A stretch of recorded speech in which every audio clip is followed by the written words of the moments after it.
es interesante que entendamos que los cristianos del primer siglo no les interesaba hacer una nueva secta, ni una nueva denominación, ni una nueva iglesia. A ellos les interesaba solo decir que se había cumplido la profecía judía, del judaísmo, con respecto al Mesías.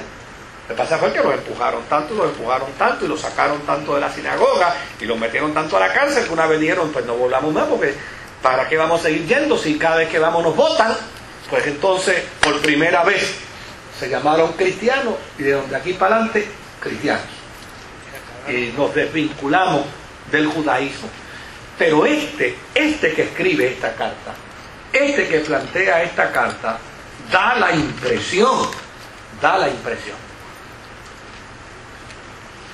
haber sido el hermano del Señor. A lo mejor no la pegamos, ¿verdad? Pero nadie se salva por pegarla o no pegarla, si fue el autor. Ahora, lo que es interesante es que hay toda una serie de argumentos muy lógicos. ¿Por qué se llama el hermano de Jacobo o el hermano de Santiago y no se llamó el hermano de Jesús? Claro, porque está poniendo a Jesús como el Salvador, Jesucristo, el Señor Jesucristo. Y no se va a poner a nivel de su hermano, porque él prefiere ponerse a nivel de siervo. Pero entonces toma a Jacobo o a Santiago, el hermano del Señor, y dice: yo soy el hermano de Santiago, soy el hermano de Jacobo. ¿Ah? Son dos. Lo que pasa es que obviamente las traducciones son las que crean la confusión, porque a veces... ¿ah? Sí, pero es el mismo, sí. La misma persona. Sí, lo que pasa es que depende de la traducción. Hay Biblias que se traducen como Santiago, hay Biblias que se traducen como Jacobo, pero está hablando de la misma persona. ¿Ah?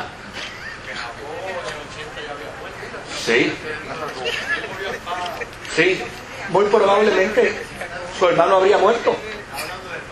Sí, muy probable. O sea, no.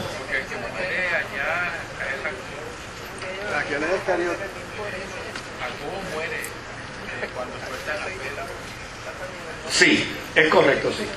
Pero no, o sea, este también murió.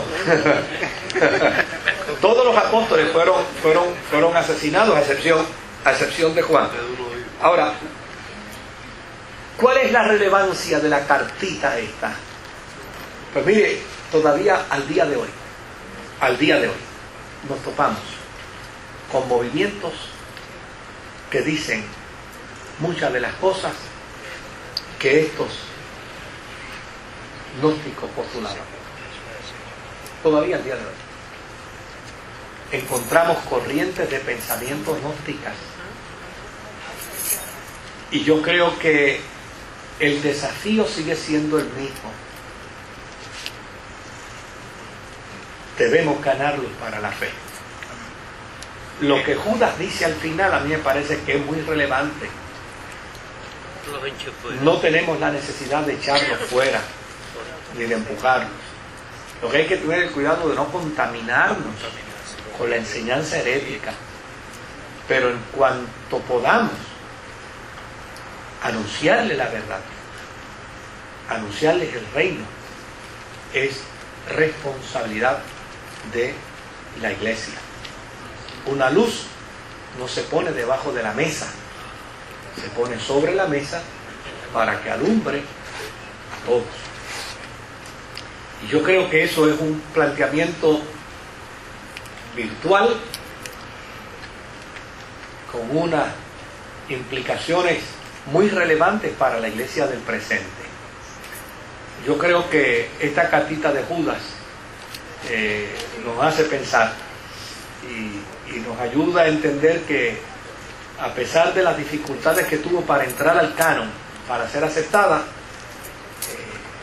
es una carta que tiene pertinencia, que tiene relevancia para el día de hoy. ¿Alguna pregunta sobre la carta de Judas. Vamos a escuchar, Menéndez. Sí. Espérate, ¿verdad? Bendito el Señor, si te mandamos a buscar el micrófono desde que llegaste. David lo busca siempre primero. David viene con el micrófono de su casa.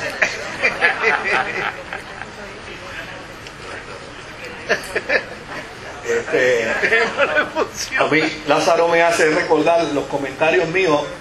Yo estaba predicando una vez en una iglesia en Nueva York, en una convención, y se acercó una viejita y me dice: a mí me encanta escucharlo, pastor. Y en lugar de usar la palabra anécdota, usó otra que a mí me ofendió. Me dijo: a mí me gusta escucharlo, pastor, porque usted en las predicaciones dice tantas charlatanerías. Yo dije: ¿querrá usted decir anécdota? Eso mismo. Yo dije: ay, santo Dios, de anécdota a charlatanería. La diferencia es bien grande, ¿no? Pero es mejor vivir la vida riéndose que amargado. Pastor, perdona mi ignorancia.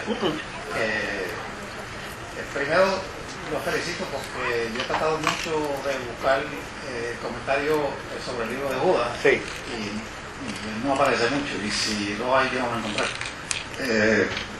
Lo que no entiendo es cómo estas personas, tanto los gnósticos como estos gnósticos que postulan lo que usted acaba de discutir, se encuentran en la iglesia cristiana. Si no creen en Dios, no creen en Cristo, no creen en los ángeles, entonces, ¿qué tienen de cristiano? Bueno, porque ellos decían que había un Dios verdadero, pero ese Dios verdadero no era el Dios de Israel. De hecho, en el siglo III, me parece, si mal no recuerdo, me corrija alguno, en el siglo III, siglo IV, apareció Marción. Y Marción decía prácticamente lo mismo. De hecho, fue declarado hereje por la cristiandad. Y Marción decía que el Dios de Israel era un Dios malo, era un Dios perverso, y que él no podía aceptar a ese Dios, porque era parte de ese pensamiento. O sea, ellos no negaban la existencia de Dios. Lo único que ellos decían era que ese Dios no es el Dios del Antiguo Testamento, era otro. Pero para la cristiandad ha quedado perfectamente claro que hay un solo Dios, y el concepto de la unicidad de Dios. O sea, Él es el mismo ayer, hoy, por todos los siglos. O sea, ese planteamiento de que ha habido una onda expansiva, y que mientras más se distancia del origen, menos fuerza y menos inteligencia tiene, y que el Dios de Israel representa a esa onda expansiva distante, pues eso es una herejía. Porque ya no sencillamente Dios no tiene sombra de variación alguna. O sea, Él es Dios. Y ante ese planteamiento, pues ellos son entendidos como herejes. No porque no crean en Dios, sino porque niegan al Dios de Israel como el verdadero Dios. Eso mismo deben de estar diciendo lo de la franja de Gaza cada vez que los israelitas sí, le disparan. Bueno, por eso, para el árabe, el árabe dice: Dios es nuestro Dios. Pero cuando usted habla con el árabe del Dios de ellos y habla con el judío del Dios de ellos, están hablando de dos dioses distintos. Es correcto. Son dos dioses distintos. El de los árabes es un Dios que, si se encuentra con el de Israel, se empaquetan a pelear. Es una cosa terrible. Entonces, pues lo mismo sucedía con la persona de Jesús.